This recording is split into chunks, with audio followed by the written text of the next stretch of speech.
नजर इस खास खबर। अररिया में गरजे पीएम मोदी, बोले कांग्रेस आरजेडी पाप के लिए माफी मांगे, सुप्रीम कोर्ट ने इन्हें तमाचा मारा है।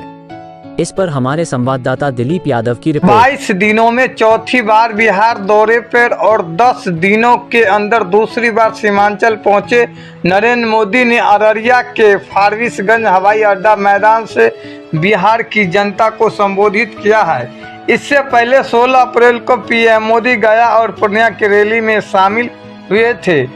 अररिया लोकसभा सीट से एनडीए से भारतीय जनता पार्टी के उम्मीदवार प्रदीप कुमार सिंह और सुपौल से जेडीयू के दिलेश्वर कामत के पक्ष में वोट डालने की अपील करते हुए प्रधानमंत्री मोदी ने कहा कि कांग्रेस और राजद को देश की जनता माफी मांगनी चाहिए, क्योंकि ईवीएम के बदले बैलेट पेपर से वोट कराने की उनकी मंशा पर सुप्रीम कोर्ट ने बड़ा तमाचा मारा है। पीएम मोदी ने इन दोनों पार्टियों पर बिहार की जनता को लूटने और ओबीसी समाज का आरक्षण काटकर धर्म के आधार पर मुसलमानों को देने की साजिश करने का आरोप लगाया है। पीएम मोदी ने अपने भाषण की शुरुआत में बाबा मदनेश्वर और मां काली को याद करते हुए शुरू किया था। 2019 के तरह फिर से एनडीए की जीत को कॉन्फ्रेंसिंग जाहिर करते हुए प्रधानमंत्री ने कहा कि हमारी सरकार के तीसरे कार्यकाल में और भी बड़े फैसले लिए जाएंगे। मैं यहां जनता जनार्दन का आशीर्वाद मांगने आया हूं कि मुझे ताकत दे। देश के हर कोने से जहां तहां गया मुझे भरपूर आशीर्वाद मिला है। हर जगह यही आवाज़ आ रही है कि फिर एक बार मोदी सरकार। दूसरे चरण के मतदान में अधिक से अधिक वोट डालने की अपील करते हुए पीएम मोदी ने कहा कि चुनाव लोकतंत्र का महापर्व है, इसमें अपनी भूमिका निभाने से कभी पीछे नहीं हटे। गर्मी का समय है, लेकिन विपरीत परिस्थितियों में देश के निर्माण और लोकतंत्र की मजबूती के लिए मतदान का अपना कर्तव्य निभाना है। उन्होंने कहा कि 2024 का यह चुनाव भारत को आर्थिक और सामाजिक रूप से शक्तिशाली बनाने वाला है और इससे बिहार के भाई बहनों की बहुत बड़ी भूमिका है। गुलामी के कालखंड से भारत की एक बड़ी ताकत बिहार था। आज भारत दुनिया की तीसरी सबसे बड़ी महाशक्ति बनने के लिए चल पड़ा है, तो बिहार के लोगों को भी भीड़ रहना है। बिहार के लोगों की प्रतिभा और बुद्धिमत्ता और परिश्रम कहीं और देखने को नहीं मिलता है। उन्होंने कहा कि बिहार की ताकत बढ़ाने के लिए दिल्ली में आपका प्रधान सेवक और प्रदेश में हमारे नीतीश जी काम कर रहे हैं, लेकिन राजद और कांग्रेस के ईडी गठबंधन को न देश की संविधान की परवाह है और न ही लोकतंत्र की चिंता है। वो वही लोग हैं जो लंबे समय तक बैलेट पेपर से चुनाव के बहाने लोगों से वोट देने का अधिकार छीन रहे थे। बिहार के लोग जानते हैं कि राजद और कांग्रेस का यह कैसे बूथ कैप्चरिंग और बूथ लूटने की घटना होती थी। गरीबों को वोट डालने के लिए घर से बाहर भी नहीं निकलने दिया जाता था। गरीब और पिछड़े समाज के लोगों को डंडे के जोर पर भगा दिया जाता था। इत्यादि ब्यूरो से दिलीप यादव की रिपोर्ट।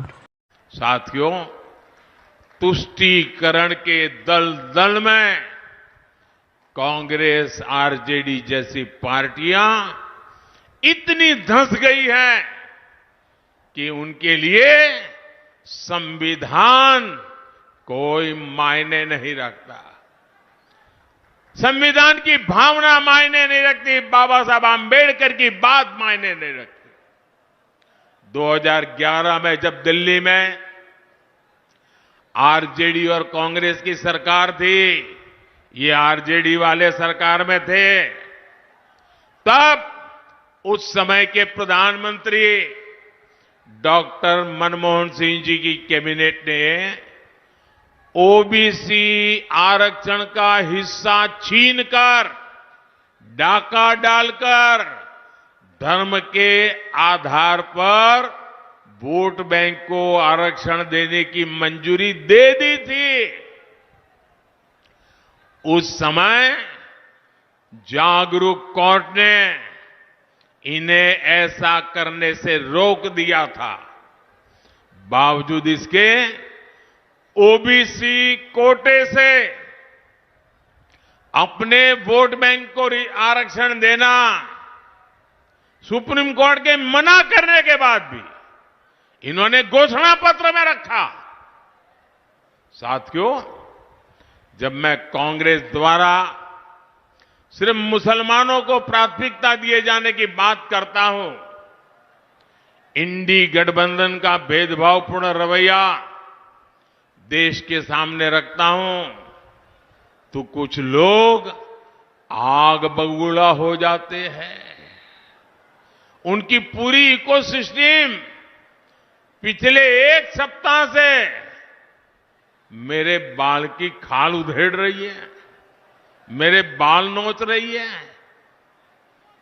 आज मैं इन सबको चुनौती देता हूं। पहले तो समझ लें, 25 साल हो गए, आपने मुझे बहुत डराने की कोशिश की, अभी तक नहीं डरा पाए हो। अब कोशिश बंद कर दो। साथियों, इन्होंने यहां तक झूठ फैलाया कि अभी डॉक्टर मनमोहन जी ने ऐसा कहा ही नहीं था कि देश के संसाधनों पर पहला हक मुसलमानों का है।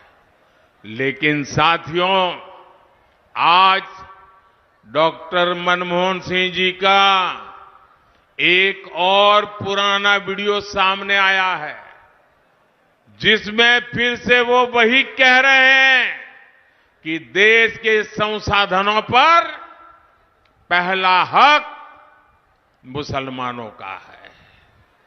और ये वीडियो सामने आने के बाद कांग्रेस और उसका इकोसिस्टम, जो आए दिन मोदी को गालियां देता था, आज उनको जैसे सांप सूंघ गया है, सांप सूंघ गया है। जो मीडिया पहले के बयान को गलत ठहरा रही थी, उसने भी चुप्पी साध ली है। और मैं दिल्ली में उन मीडिया के लोगों को रात देर जाकर के देखा था। मैं आज उनकी व्यक्तिगत रूप से आलोचना करना नहीं चाहता हूं और नहीं ऐसे लोगों के लिए कुछ कहना चाहता हूं, लेकिन मैं देख रहा था, बिना सबूत, बिना जानकारी, बिना फैक्ट चेक किए एकदम से मोदी पर हमला बोलने के लिए नए नए शब्दों का श्रृंगार कर रहे थे। आज वीडियो सामने आ गया है। मेरा तो मीडिया से आग्रह है कि वो इस वीडियो, मनमोहन सिंह जी के वीडियो को देश को दिखाने की हिम्मत करें, जरा देश की जनता को जागरूक करें। नहीं करेंगे, ये इनका इकोसिस्टम है, देखना आप शाम तक गोलमोल करके डिब्बे में बंद कर देंगे। देश को भी जानना चाहिए कि इंडी गठबंधन ने 10 वर्षों तक किस मानसिकता से सरकार चलाई है। भाइयों बहनों, मैं खुल करके कह रहा हूं, पहले दिन से कह रहा हूं, इस देश के जो संसाधन है, इस देश की जो भी संपत्ति है, इस देश की जो भी संभावनाएं हैं, अगर उस पर पहला किसी का हक है तो मेरे देश के गरीबों का है, मेरे देश के मजदूरों का है, मेरे देश के खेत में मजदूरी करने वाले किसानों का है, मेरे देश में गरीबी में जीने वाली मेरी माताओं बहनों का हक है। किसी भी धर्म के क्यों न हो, लेकिन अगर वो गरीब है तो पहला हक उस गरीब का है। ये मोदी की सोच है। कांग्रेस ने जिस तरह अपनी वोट बैंक पॉलिटिक्स के लिए देश के हिंदुओं के साथ भेदभाव किया, पक्षपात किया, आज कांग्रेस की कलई खुल गई है। साथियों, इस बार भी जो मुस्लिम लीगी घोषणा पत्र कांग्रेस ने जारी किया है, और मैंने पहले दिन कहा था, ये कांग्रेस का मैनिफेस्टो पर मुस्लिम लीग की छाप है। और उसका भी सार यही, सत्ता के लिए छटपटा रहे लोग संविधान तक बदलने की हद तक जा सकते हैं।